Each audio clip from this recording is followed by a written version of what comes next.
За сайн байцгаана уу. Биологи хичээлээр ээш өгч байгаа сурагчтай зориулаад 2006 оны хувилбарыг тайлбартай хамт ажиллуулалт танилцуулах гэж байна. За нэгдүгээр асуулт амтны эсийн бүтцэд байхгүй организмуудыг нэрлэ. Митохондор, хлоровлас, рибосом, эсийн бөм 5 хариулт байна. За энэ дээрээс харах юм бол митохондор нь болонгууд ургамал амтны эсэд хоёуланд нагуулдаг. Хлоровлас нь зөвхөн ургамлын эсэд, рибосом амт ургамлын эсэд хоёуланд нагуулдаг. Эсийн болонгууд ургамлын эсэд, бөм бол хоёуланд нагуулдаг байгаа. За эндээс харах юм бол D хувилбар маань болонгууд 100 хувилбар байх нэ. Хоёрдугаар асуулт задлагч фермент агуулсан органоодыг нэрлэнэ үү? За фермент гэдэг нь бол өөр энзим гэсэн утгыг агуулдаг байгаа. Тэгэхээр бүгдээрээ энзимийн үүрэг гүйцэтгэх ертөнцийг сонгох нэ. За хариулт митохондор. За митохондор бол эсийг энергиээр хангах үүрэгтэй. Рибосом эсийг уурга нийлэгжүүлэхэд оролцсон. Хлоропласт фотосинтез явагдахад оролцсон. Лизосом үүрэгтэй 40 гаруй төрлийн энзимүүдийг агуулж шинэ дэжээлийн бодисыг задлах үүрэгтэй. Центрол бол ургамал амтны эсийн хуваагдалд оролцох юм үүргийг гүйцэтгэнэ. За тэгэхээр 100 хувилбар маань болонгууд лизосон байх нэ. За 3 дахь асуулт дараах амьд биесээс аль нь АТБ буюу гепаг өөртөө нийлэгжүүлж чадахгүйгээ гэсэн асуулт байна. За хариултанд болонгууд хаг, замаг, бактери, вирус, амеб гэсэн хариултууд байна. За тэгэхээр 100 хувилбар нь бол ерөнхийдөө бол эсийн бүтэц байхгүй амьд ихт бол гепа буюу АТБ-г бол нийлэгжүүлэх боломжгүй байдаг байгаа. Ингээр эсийн буюу вирус байх нэ. За 1 грамм нүүрс усны молекулд агуулдаг энергийн хэмжээ хэд байх вэ гэсэн байна. За энэ дээрээс харах юм бол ерөнхийдөө 100 хувилбар нь И хувилбар буюу 17.6 кJ энерги байна. За уурга нүрс усны хоёрын задарч байгаа энерги маань болонгууд 17.6 кJ байдаг байгаа. Өөх тос маань 38. За 5 дугаар асуулт 1 калори гэж энергийн ямар хэмжээ хэлэх вэ? За 1 калори гэдэг маань 1 грамм нүүрс усыг Цельсийн 1 хэмээр халаах энергийг бол хэлдэг байгаа. Ингээр бол энэ хувилбарын маань 100 хувилбар нь E хувилбар байх нэ. За асуулт 6. Эсийн дотоод энергийн ашигт үүлийн коэффициент их байхад нөлөөлөгч гол хүчин зүйл гэж байна. Фотосинтезийн үйл ажиллагаа гэдэг бол шинэ дэжээлийн бодис бол үүсчээдэг. За эсийн амьсгал АТП митохондрийн үйл ажиллагаа маань хэзээ бий болох вэ гэхээр эсвэл фермент шинэ бодисыг задласнаар бий болно. Тэгэхээр ашигт үүлийн коэффициент нь ферментийн үйл ажиллагаа чухал үүрэгтэй. За тэгэхээр нуклеин хүчлийн молекулын бүтэд ордоггүй хэсэг нь аль нь вэ? За фосфорын бүлэг, рибоз, глицерин, пурин, пиримидин гэж байна. За эдгээрээс хамгийн сондгой байгаа нь бол глицерин. Энэ бол өөх тос задлахаар глицерин тосны хүчил болдог. За бус нь бол бүгдээрээ болонгууд нуклеин хүчлийн бүтцэд оролцдог хэсгүүд байх нэ.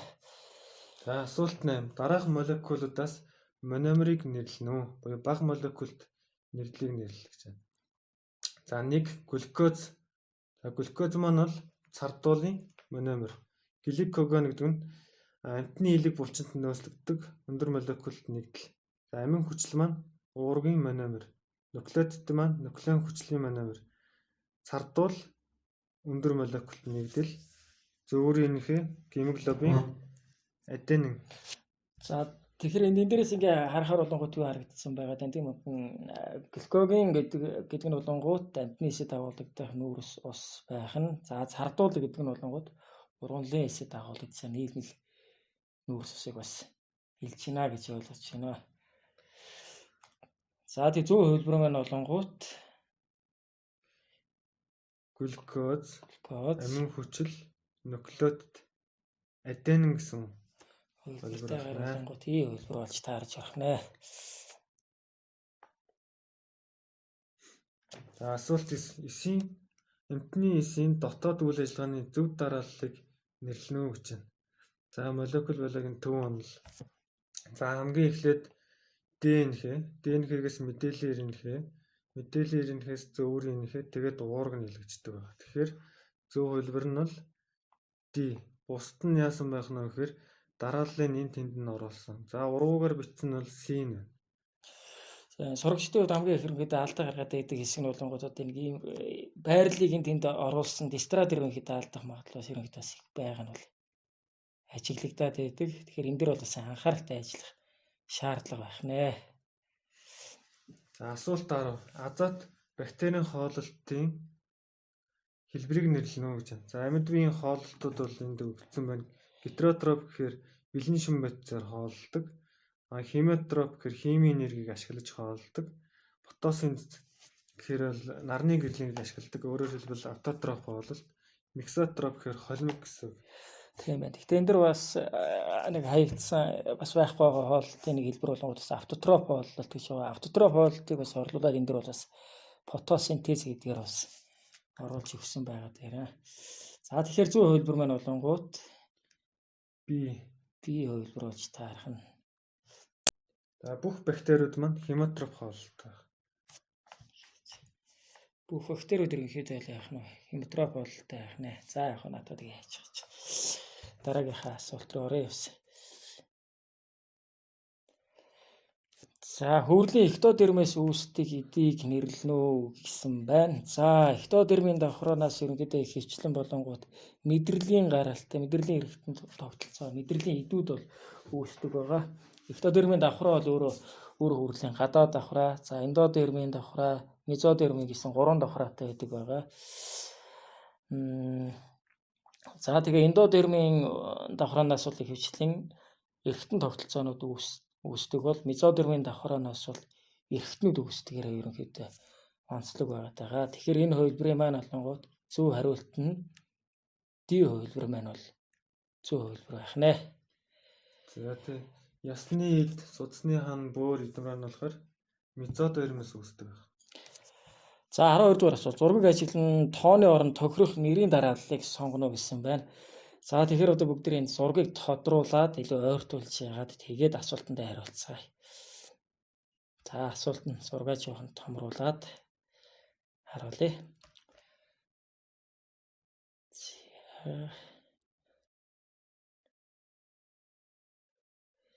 За нэг дугаарт нь бол хэсэг маань болонгууд хоромсон айл нэг хэсэг маань бол ерөнхийдөө тасарч байна. За энэ үзэгдлийг бол делиц гэж нэрлэдэг байгаа. За зураг 2 маань болонгууд хоромсон айл нэг хэсгээрээ дупликат буюу хоёрчлогдох үйл бас явагдаж байна. За 3 дахь хоромсон айл нэг хэсэг 180 градус эргэх үйл явц явагдаж байна. За энийг бол инверс гэж нэрлэнэ.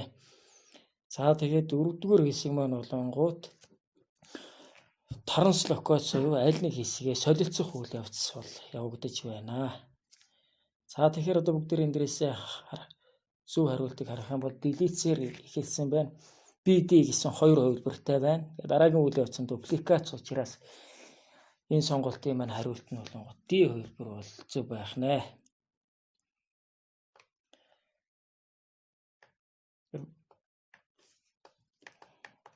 За 13 дугаар асуулт бодлого орж ирсэн байна. Таримл башир цэцгийн улаан өнгө доминант ген, цагаан өнгө нэр рецессив генээр тодорхойлогддог бол энэ хоёр шинжээрээ гомозигот цэцгүүдийг солилцсон тоос хүртээсэн ба 2 дугаар үеийн удамд гарах цэцгийн фенотипийн харьцаа ямар байх вэ гэсэн асуулт орж ирсэн байна. За энэ дэр бүгдээрээ бодлогоо бодоод тэгээ хариулт руугаа эргээд орж ирцгээе.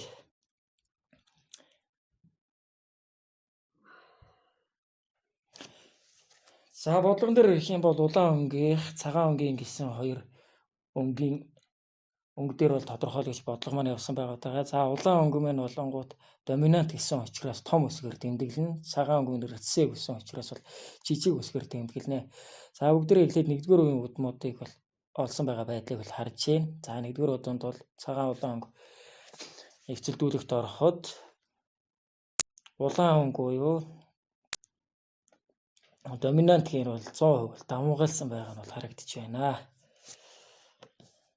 За тэгээд 2 дугаар удамд болонгууд ижил үедийг хооронд нь эвцэлдүүлнэ. За ингээ эвцэлдүүлэхэд гарах удмууд бол дараах байдлаар бол харагдана. За тэгэхээр энэ дээр болонгууд эхний бие болонгууд 100% доминант, За дараагийн хон гетерозигот доминант эрдэсээ бий бол байгаа харагдаж байна. Ингэхээр том үсэг доминантаар тодорхойлогдож байгаа учраас улаан өнгө давмгайлсан бие 3, эрдэсээ буй цагаан өнгө бол 1 байна. Ингээд энийг 2 руу шилжүүлээд үзэх юм бол тухайн бие маань 75 25 гэсэн фенотипийн харьцаатай байх нэ. За энэ дэр генотип хэрвээ орж ирэх юм бол харьцаа маань 25 50 25 гэсэн харьцаатайгаар бол тодорхойлогдно шүү. За 14 дугаар асуулт. Дараах генотиптэй биедээс хамгийн олон гаметийн хувилбар үүсгэхийг нэрлэнэ. За олон хувилбартай гамет үүсгэх нөхцөл нь бол ерөөсөө тухайн биед маань гетерозигот байх тохиолдолд олон хувилбарт гаметууд бол үүсдэг байгаа. Тэгэхээр бүгд энэ дээрээс харахад бол И хувилбар маань болонгууд гетерозигот биедээс тогтсон байна. За асуулт 15. Нэг бодгоолоос эсийн миоз хуваагдлын үр дүнд үүссэн гаметийн удамшлын мэдээлэл хоорондоо адилгүй байвал энэ биеийг юу гэх вэ? Хоорондоо адилгүй байвал гэж байна. За гомозигот гэх юм бол ижил гэсэн үг. Том а том а байна. Гетерозигот гэхээр том а жижиг а өөр. За доминант гэхээр том үсэг. Рецессив гэхээр жижиг үсгээр тэмдэглэсэн байна. За тэгээд доминант гэдэг дээр болонгууд бас нэмээд хэлгээд бол энэ дээр болонгууд давмгайлж байгаа биеийг бол бас доминант хин эрдэсээ гэхээр нуугдж байгаа биеийг бас эрдэсээ гэж бол нэрлэдэг байгаа. За тэгэхээр зөв хувилбар маань болонгууд гетерозигот гэсэн хувилбар маань болонгууд зөв хувилбар болж яхана. За ингээд жоохон юун дээр зурх хувьд жоохон ингээд асуудлууд бас гараад байгаа шүү. Бас зөв ойлгоорой та. Нэгэн популяцийн 2 арилалт генийн давтамжаар илэрхийлэгдсэн энэхүү тэгштгэл одоо хэний хуульд хамаарах вэ гэж байна. За энэ хууль маань бол мэдээж Харди-Вейнбергийн хууль байгаа. Тэгээ Ментийн 1-р хууль, 2-р хууль маань болонгод бидний сайн бодлогуудад байгаа давмгайлын хуулиуд дээр бол гарч ирж байгаа.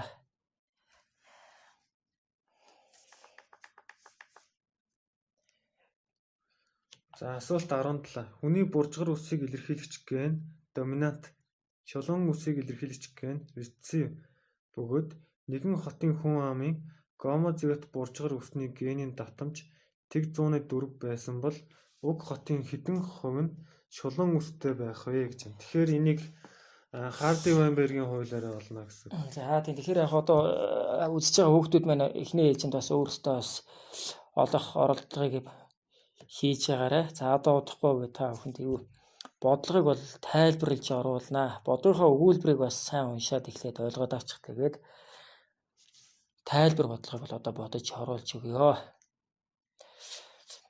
За энэ дээрээс өдрөө багш харж яхад бол аль нь бол ерөнхийдөө зөв хувилбар байх юм шиг таны бодлоор төрж байна. За үүнээс харах юм бол тэг 104-гээд гомозигот буржгар үсний ген өгөгдсөн байна. Тэгэхээр энэ юу гэсэн үг вэ гэхээр энэ томьёоноос харах юм бол P үсэг маань гомозигот биеийг илтгэн. Хүү маань болохоор эрдэсив гомозигот биеийг 2 PQ гэхээр доминант гетерозигот биеийг илтгэж байгаа. За үүндээс өгөгдсөн нь болохоор аль нь байх нь? P нь өгөгдсөн байна. За тэгсэн байна. За одоо тэгвэл бүгдээрээ бодлогынхоо тайлбар руугаа орцгоё.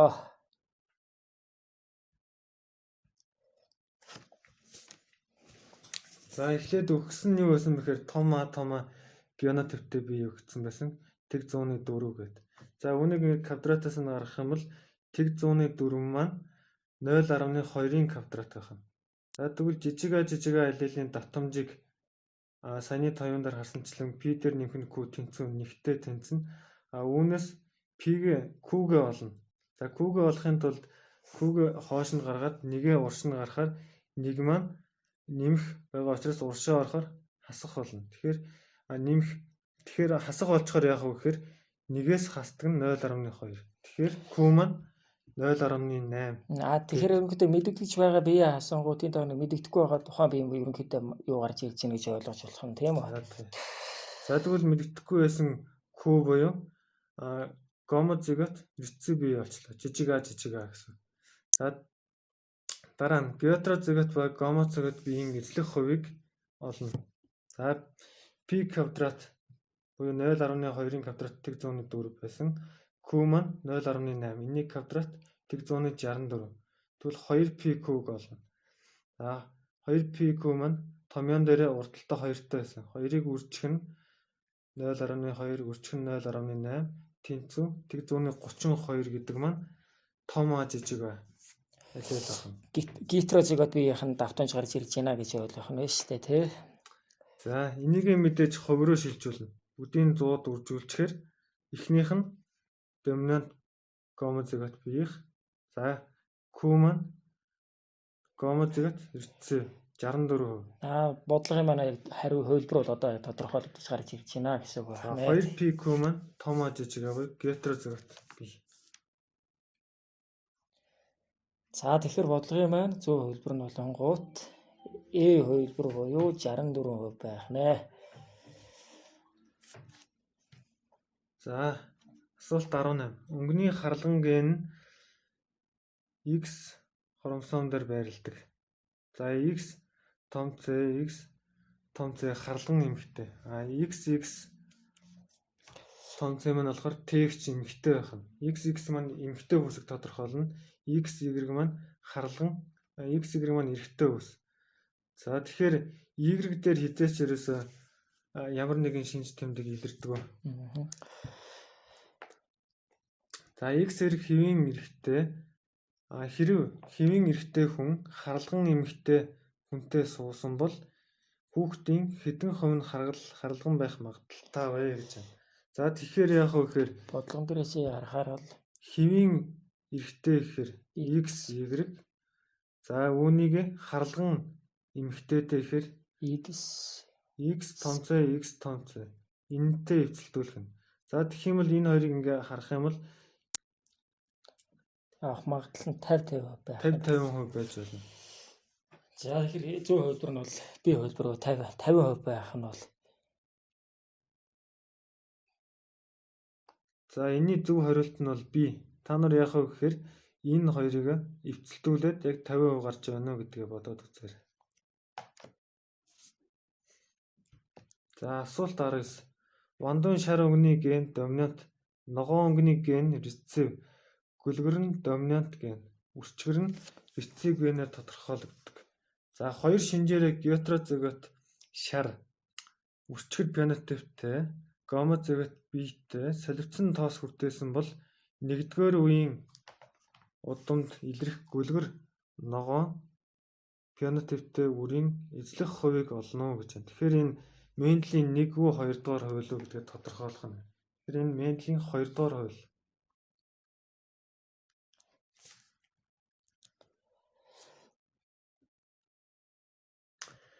За саяных Мендлийн 2 дугаар хууль буюу шинж тэмдэг салалтын хууль. Тэгэхээр саяны өгвөл бодлогын өгүүлбэрийг бичиглэлөө шилжүүлэх юм бол ингэж бичигдэнэ.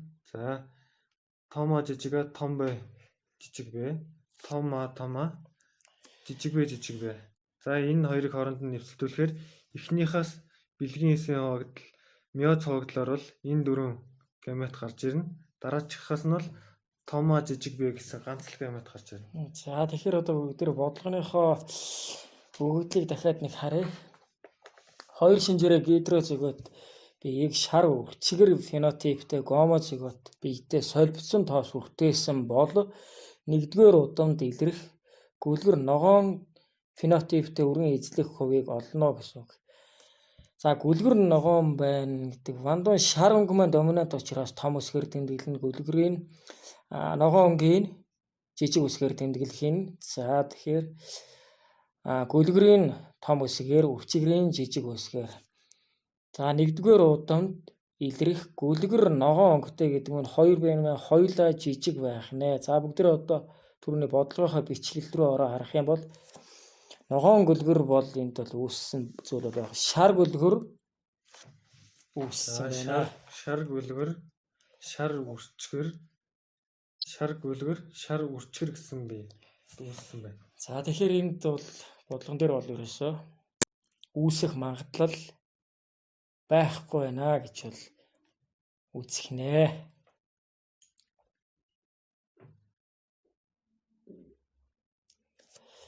За улаан цэцгийн улаан өнгийн гин навчны ягаавтар өнгө иш уртсах үргийн мас өсөх зэрэг чанарт нөлөөлөх үзэгдэл нь. За аль гений үйлчлэлөө хам удамшдаг генүүд үү, гений үйлчлэлээ олондог хүүстэй хамт удамшдаг генүүд үү, генүүдийн шинэ орчлоо гэсэн юм. За энэ хувилбарын маань зүй хувилбар нь бол С хувилбар буюу гений үйлчлэлийн олонлог гэсэн хувилбар маань бол зүй хувилбар байна. За асуулт 21. Зүйлийн газар зүйн шалгуур шинжид хамаарх нь аль нь вэ? За А. Адил хэлбэр хэмжээний хромосомын бүрдэлтэй байх гэдэг маань генетикийн шалгуур шинжид орох. Тэгээд Б. Биеийн хэлбэр хэмжээ адил байх гэдэг маань болохоор гадаад орчноос харагдах шинж учраас морфолог. Үжилт орох хугацаа адил гэдэг маань физиолог. Орчны ижил нөхцөлд амьдардаг гэхээр экологийн шалгуур. Тэгэхээр зөв хариулт маань үжилт орох нэг газар нутагтай байх гэдэг маань зөв хариулт.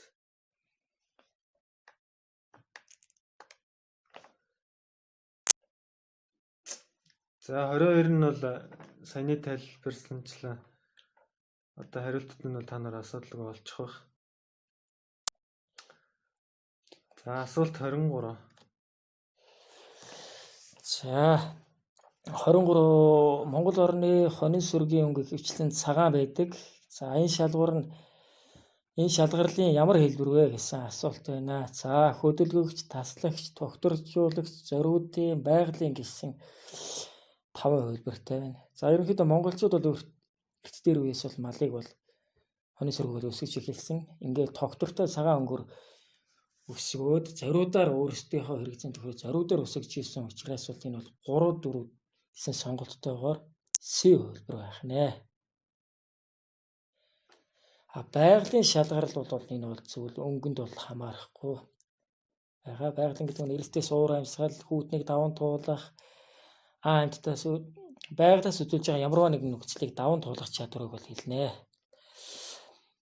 За 24 ойролцоо зүйлийн 2 үеийнхэн өндөг боловсрох хугацаа нэг нь 5 сард, нөгөө нь 6 сард байдвал үржлийн тусгаарлагч ямар хүчин зүйл үйлчилж байна вэ гэсэн асуулт байна. За энд болонгууд физиологийн хүчин зүйлүүд ерөнхийдөө үйлчилж байна. За асуулт 25. А гэдэг маань Аденин, гуанин, аденин, тимин, цитозин, аденин дараалал тохирох мэдээллийн ирэнхийн дарааллыг нэрлэнэ үү гэж байна. За энэ үүн дээр юуг мэдж явах шаардлагатай вэ гэхээр ДНХ ирэнхийн оролцдог азотлог суурьудаа мэдчих хэрэгтэй.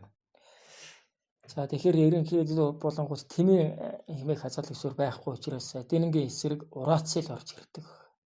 За тэгэхээр аденины эсрэг урацил. За тэгэхээр энд урацил орсон хувилбартай болонгууд ганцхан хувилбар л байгаа учраас энд 2 яг юу асан бэ? Д хувилбар дээр бас орж ирсэн байна. Гэхдээ аагаар аденингийн эсрэг тимийн байх ёстой. Тэгээд тимийн болонгууд ерөнхийдөө урацил орж байгаа учраас урацилаар эхлэнэ гэсэн үг.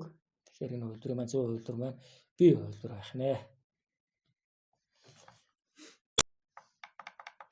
За 26 дугаар асуулт. Харди Вейнбергийн хууль ямар нөхцөлд тогтвортой үйлчлэх вэ? За энд бол ерөөсөө Харди Вейнбергийн хуулийн тогтвортой үйлчлэх нөхцөл нь юу вэ гэхээр популяцийн хэмжээл том л байх юм бол энэ хууль маань бол тогтвортой үйлчлэх явна.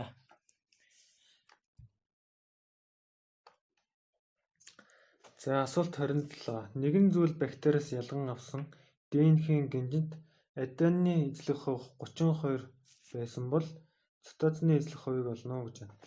За тэгвэл аденины эсрэг юу байдаг вэ гэсэн асуулт гарч ирнэ. Аденины эсрэг ДНХ дээр бол тимин байна. РНХ дээр ярих юм бол урацил байна. За аденины эсрэг тимин. Эсрэг суурьуд маань болонгууд хоорондоо болонгууд хамзааж зарчмаар явагдаж байгаа учраас ижилхэн хувийг бол эзлэх бол шаардлагатай гэдэг байна. Тэгэхээр одоо Дингийн эсрэг тимийн ижилхэн үзлээд энэ хоёр бол хоёулаа 32 үзлээд нийт 64% болох нь. За үлдсэн Гуанин Цитозен хэмээх хоёр азатлаг суур маань муу ялгаагүй ижил хуваар эзлэнэ. За 64-ийн үлдсэн хувь маань болонгууд 36 болох нь тийм үү. За 36 байгаа учраас 36-гаа Гуанин Цитозен маань хоёр маань болонгууд 50% бол хувааж эзлэнэ. За тэгэхээр бол энэ дэр болонгууд 18% бол эзлэх нэ. Тэгэхээр Цитозен мингийн маань эзлэх хувь маань И хувилбар буюу 18% байх нэ. Ингээд дөрвөн азатлаг суур байна гэдгээр 100% болно. За асуулт 28. Салхиар тоосоо хүртээдэг ургамлыг нэрлэнэ үү гэж. За салхиар тоосоо хүртээн гэхээр ерөнхийдөө өнгө зүс муутай бол ургамал байна.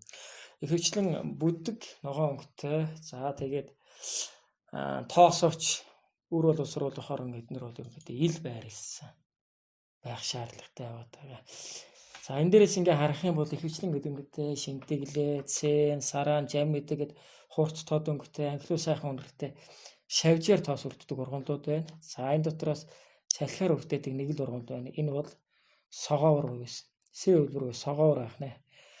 За үлдсэн дөрвөн ургамл нь ерөнхийдөө хурц тод өнгөтэй учраас шавжийг өөртөө татаж тоос үрддэг байх нэ. За асуулт 29. Нарсан айн ургах орчин ялна вэ гэж. Нарсан айн ургадаг онцлог маань бол эсрэгэг хөрстэй газар ургадаг байгаа. За 30. Задлагч амьд биеийг нэрлэнэ үү? За задлагч гэдэгт маань болохоор бичил үйтэн ордог. За энд бактери орж болж байна. За өөр бол бас мөөг ордог байгаа. За бусд нь болонгууд ерөнхийдөө амьд биетүүд хэрэглэгчийн төвшөнд явах. Тийм хэрэглэгчийн төвшөнд консументүүд нэгдүгээр хоёрдугаар биеийн хэрэглэгчүүд бол байна. За асуулт 31. Шинсэн айн бүлгэмдэлд хамгийн их биомасс бүхий амьд бие бол мэдээж шинс. Энэ бол мэдээж шинс тийм үү. Тэр тухайн зүйлийг үүсгэж байгаа учраас өөрхөн асуулт орж ирсэн байдаг юм.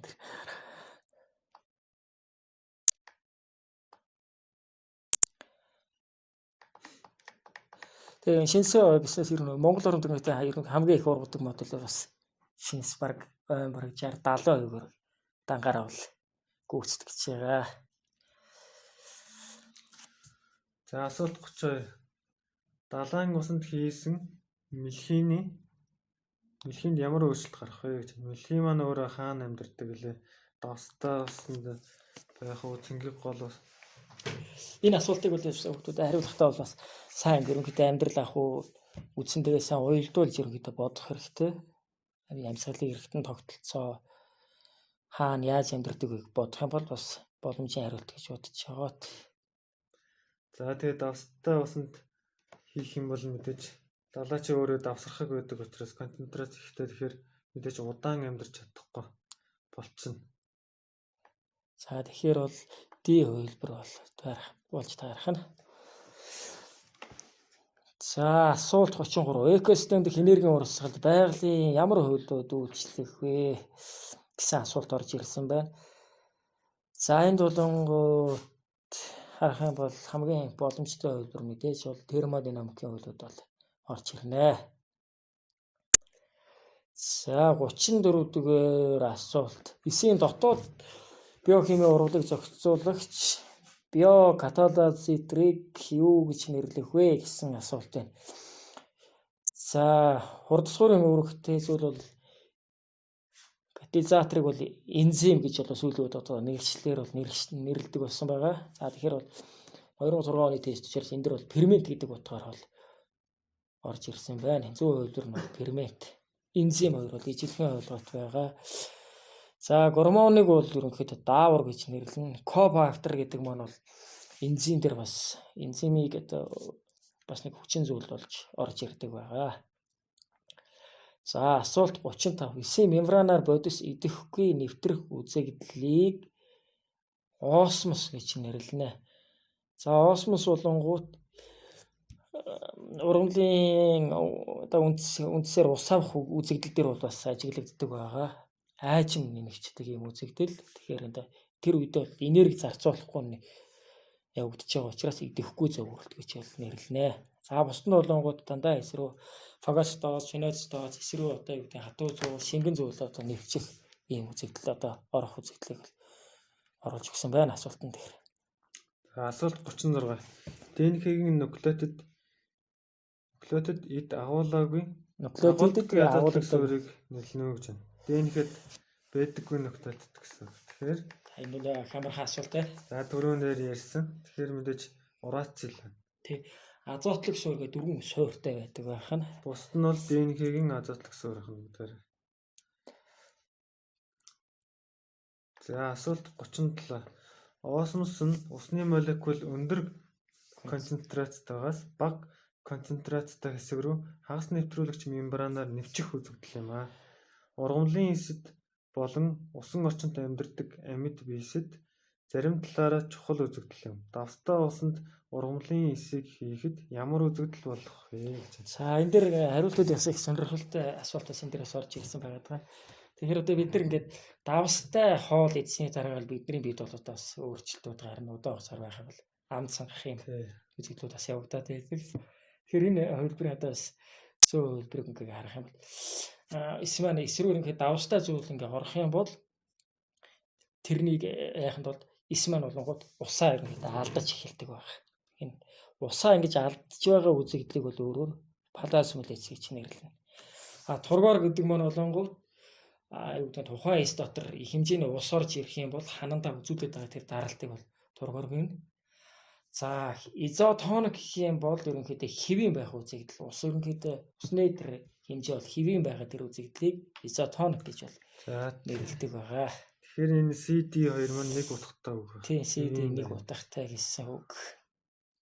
A хувилбар нь бол усаа алдсан, B хувилбар нь бол усыг хидсэн байх үзэгдлийг бол харуулж байна гэсэн. За осмос дээр бас өгүүлбэрээ сайн уншиж хэрэгтэй. Энэ болохоор усны гэж байна. Бас усны гэхээс өөр уусан бодисын гэж бас. Тий, болно. Гэх юм бол уусан бодисын гэх юм бол багаасаа их рүү явна. Тий. За 38 дугаар асуулт. Мөгөөрс загсыг нэрлэнэ үү гэсэн байна. За ланцетник орж ирсэн байна. Могоо загас, омуул, тунаа, хилэм гэсэн хариултууд бол орж ирсэн байна.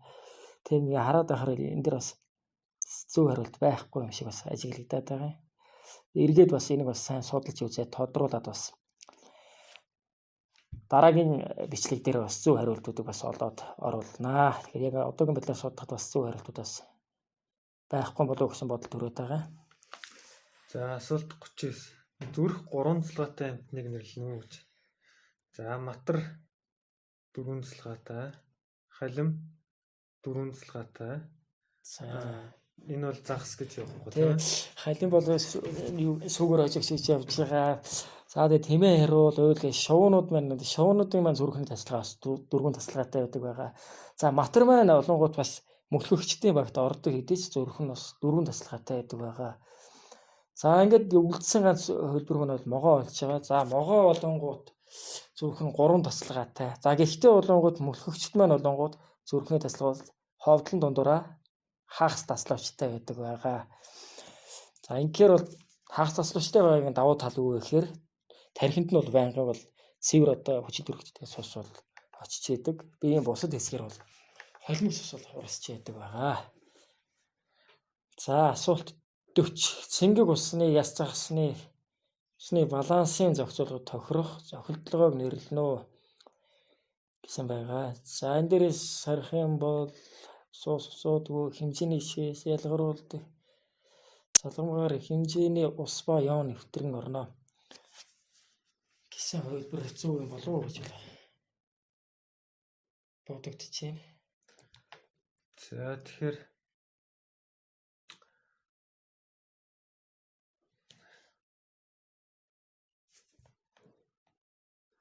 за зөв хариулт нь нэг. За яг бас эргэлзээтэй 2006 оны тэтгэврүүд нь бас баг зэргийн жоохон асуудлууд яг эргэлзээтэй бас хариултууд жоохон буруу зуруу хариултууд бас байдаг юм эргэлзээтэй тест байгаа. Тэгэхээр энэ дээр бас та бас зөвөр болохоорой. Бас эргээд тодруулаад бас дараагийн бичлэг дээр бас бүр илүү нэгтлээд эргэлзээтэй асуудлуудыг тодруулж өгнө. Ер нь 2006-аас 9 оны тестийг хариултанд тулахаас илүү өөртөө судалж явах хэрэгтэй. Ер нь алдаатай тестүүд байдаг. Тий, яг энэ хоёр эндээс шүүмжилж байгаа зүйл бол одоо биш. Яг зөв анх удаа хийжсэн зүйлүүд төр ганц нэг юм алдаанууд бас гарч ирдэг байгаа тий. Тэгэхээр энийг бас та бүхэн бас зөвөр ойлгоорой. За асуулт 41 гархит хорхоог нэрлэнэ үү гэж. За гархит хорхоонд маань юу ордог вэ гэхээр гархит хорхоог дотор нь гархит хорхоонд маань болгоно нэг чигэн улаан. За тий олон болон цөөн өргөсд гэж ангилдаг. Хануур хорхоо зэрэг хорхоонууд бас орно. Тэгэхээр энэ дээр зөв хувилбар бол мэдээж хануур хорхоо. Тий. Орж ирнэ. За чигэн улаан гэсэн бол бас чигэн улаан зөв. Тий чигэн улаан гэсэн бол чигэн улаан орж ирнэ. За энд бол мэдүүц гэдэг бүр тест хөндлөн зүйл бас орж ирсэн явж байна. За туузан хорхоо маань хавтгай хорхоо. Тий хавтгай хорхоо. 60 үлт маань олон үлтэнд орно. Ангид орно. Хялгсан хорхоо маань дуграг хорхоонд орно. За спороор үүждэг ургамлыг нэрлэнэ гэсэн байна. За спорт ургамлыг бас дотор нь бол D-дот гэж хоёр ангилдаг байгаа. За энэ дээр хариултууд ойм, арц, жодоо, хөлөөс, нохоо шиг гэсэн хариултууд байна. За спороор үүждэг гэхээр ойм гэсэн хувилбар маань бол спороор үрждэг ургамалд орно. Ойм, шивлээ, шивэрсэн зэрэг ургамлууд бол спорт D ургамал, спорт доод ургамалд бол замаг хаг бол ордог байгаа. За арц, жодоо эднэр бол нүцгэн үрт ургамал, за нохоо иш эднэр бол цэцэгт ургамлууд байна. За зуны ичээнд ордог амьд бие ялна вэ гэж. За зуны болон өвлийн ичээ гэж байдаг. За амьд бие хаана амьдардаг юм шиг байна тийм үү? Цөлд амьдрна. За энэ хувилбар дээр болонгод ихэвчлэрүүдэд халуунтай холбоотойгоор бол зуны ичээнд бол цөлийн амьтад ордог байх нэ. За асуулт 44. Нарны цацрагийн дараах долгионоодоос уураг бүлгнүүлэх чадвартай нарны цацрын туяа аль нь вэ? За энэ дээр бол С хувилбар гэдэг нь 200-аас 300 нанометрийн долгион бол ерөнхийдөө уургыг бүлгнүүлэх үйлчлэлтэй байдаг байгаа. За ингээд задгай даалгавар маань ерөнхийдөө хийгдэж дууслаа. Одоо бүгдээрээ бол юу нэ уучлаарай задгай тестийн маань дууссан байна. Одоо бүгдээрээ задгай даалгавар руу орж байна. Хоёрдугаар хэсэг маань 3 даалгавартай байна. За нэгдүгээр даалгавар нь 21-р даалгавар доорх зургийг анхааралтай ажиглаж үсгийн оронд тохирох өгүүлэмжийг сонгоорой гэсэн байна. За одоо энэ дээрээс бид нэр шоглон бүглээг учраас шууд хариулж явна. За болонгууд кутикул буюу гадна талын бүрхүүлийг кутикул гэж нэрлэн. За B хувилбар нь эпидермис. За С болонгууд багнам мезопилис байна. За Эпүүд болонгууд ийн киселем, эпэн полем байна.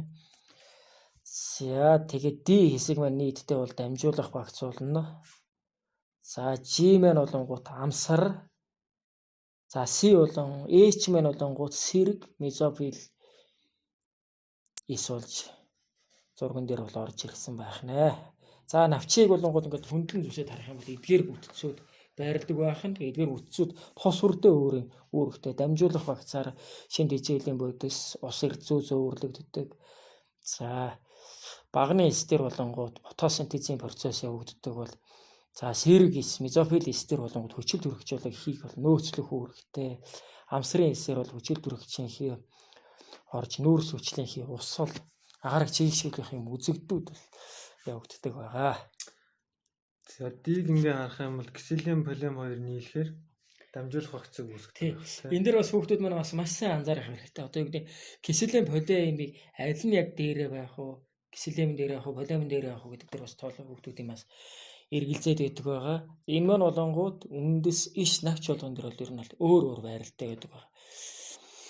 Байралтай бол байдаг байгаа. Навчин дээр болоод ирэхээр киселем дээр талтай байх. Тий. За ийм байралтай байдаг. За 2-2.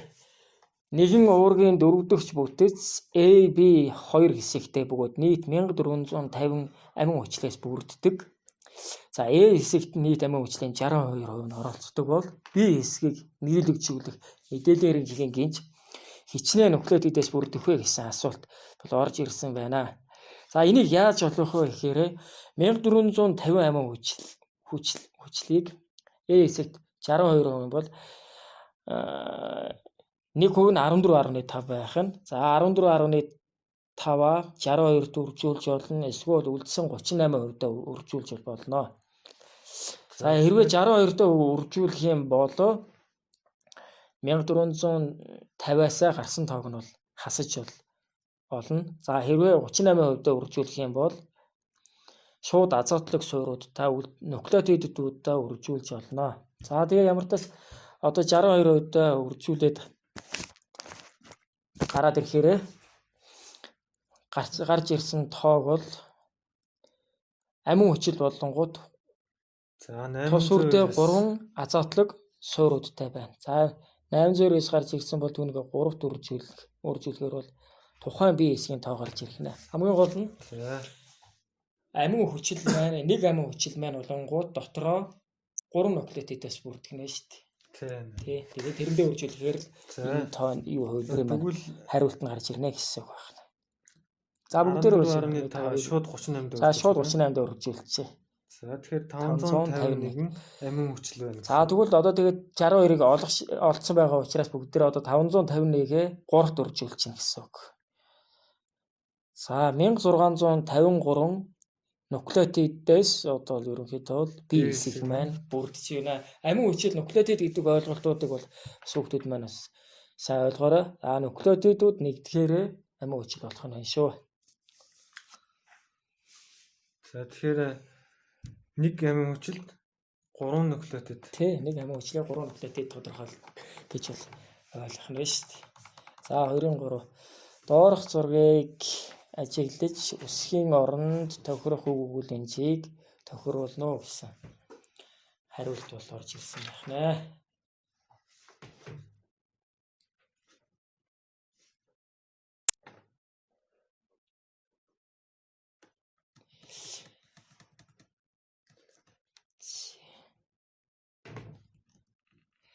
За энийг та бүхэнд харж яагаад.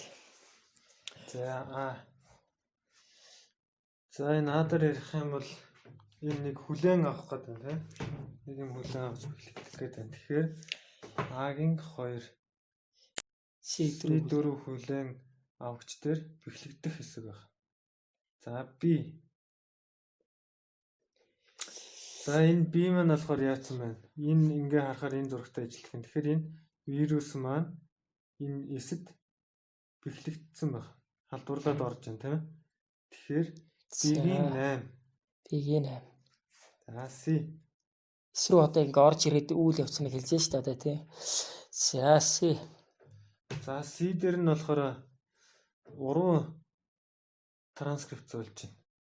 Энэ уг нь бол ДНХ-гээс РНХ нийлэгч ихээс одоо байтал энд яаж байна? РНХ-гээс ДНХ үүсээ явчихж штэ тий.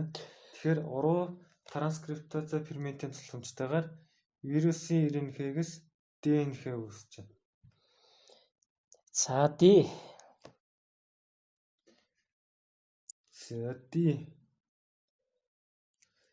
За ингээ нийлэгдсэн. Энэ маань болохоор одоо бэхлэгдэх үйл явц ерөнхийдөө явагдаж байна. За вирусын ДНХ эзэн эсийн хромосомд бэхлэгдэж байна. Энэ хромосомын зураг энд байгаа. Бөөм рүү орсон байна гэдгийг харагдаж байна. За E. За E дээр за вирусын мэдээлэл РНХ маань уурга нийлэгдэх үйл явцад оролцоо явуулж байна. За дараагийнх нь болонгууд F байна. За F маань болонгууд вирусын геном уурган бүрхүүлэлт бол одоо болж эхэлж байна. За энд бол уурган бүрхүүлэлттэй болцсон нь харагдаж байгаа. Энд бол ерөөсөө задгаа бүрхүүл байхгүй байсан бол тэгэхээр энд уурган бүрхүүлэлттэй болсон. За G. За шинэ вирус одоо ерөнхийдөө гарч ийн гэж одоо ойлгож байна шүү дээ, тийм үү? Тий. Энд ихэндээ орж исэн бол дараа нь гарч байна, тийм. Тэгэхээр H маань болонгууд яг одоо вирус байна гэж босдоо одоо эсэд одоо халдвар тарааж байгаа вирус байна. Гэтэл 8 буюу вирус эсэд халдварлаж байгаа юм үйл явц байна. За өнөөдрийн бичлэг маань ерөнхийдөө ингээд дуусаж байна. Бид ингээ 2006 оны биологийн ЕШ материалтай бол ажиллалаа. Тэгээ хамгийн гол нь ЕШ материалтай ажиллахдаа та бүхэн зөвхөн ганц мэддэг хариулт ирэнгүүт дугуулах биш. Бүх хариулт дээр бол анализ хийгээд сонголт хийх юм бол илүү одоо үр дүнтэй зөв хариултыг бол олж чаднаа гэж бол бодож байна. Ер нь бол олон жилийн ЕШ-ийн туршлагыг харахад бол бүх хувилбарт анализ хийх нь бол илүү үр дүнтэй. Магадгүй бас бүр мэдэхгүй асуулт орж ирлээ гэж бодоход тухайн хариултуудаас 2-3 нь мэдж байгаа тохиолдолд тухайн асуултанд хариулахад бол илүү төвхөнтэй байх юм болов уу гэж бодож байна. За ингээд дараагийн бичлэгүүд дээр бол 2007 оны хувилбарыг оруулна. За ингээд та 12 дугаар ангийн сурагчид маань одоо ЕШ бэлдэж байгаа хүүхдүүд маань 2006 оны BCD хувилбаруудыг бас ажиллаж үзээрэй. За бас нийлүүлж яагаад бас дараагийн бичлэгүүдээр бас багцалж бас энэ 3 агуулгыг бол оруулнаа. Тэгээ ерөнхийдөө 2006-аас 2019 он хүртэлх ЕШ-ийн бүх материалуудын бол ажиллах аргачлалыг хэрхэн бэлдэх талаар бол заавар зөвлөмжүүдийг бол дараагийн бичлэгүүдээр тун удахгүй оруулах болно.